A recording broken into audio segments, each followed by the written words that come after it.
कल 26 जनवरी के मौके पर सनी देओल का एक ऐसा वीडियो वायरल हुआ जिसको देखकर भाई हर हिंदुस्तानी का सीना गर्व से चौड़ा हो जाता है। जी हां, सनी देओल अपने सन 2000 वाले अंदाज में दिखे कल और उन्होंने भाई बाघा बॉर्डर पर ऐसा नारा लगाया हिंदुस्तान जिंदाबाद का कि भाई वहां पर बैठे सभी लोगों के रोए थर्राने लगे। और उसी के साथ खेसारी भैया के गाने पर इनका एक वीडियो काफी ज्यादा तेजी से वायरल हो रहा है जिसमें ये आर्मी वालों के साथ वहां पर डांस कर रहे हैं।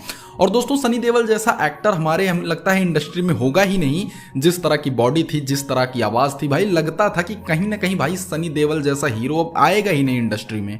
उस टाइम के हीरोज में भाई एक बात ये खास होती थी कि वो हीरो लगते थे। खैर दोस्तों, सनी देओल के इस डायलॉग के बारे में आप क्या कहना चाहेंगे हमको कॉमेंट करके जरूर बताइएगा। भाई आप सच्चे हिंदुस्तानी हैं तो कुछ ना कुछ तो बोलना पड़ेगा।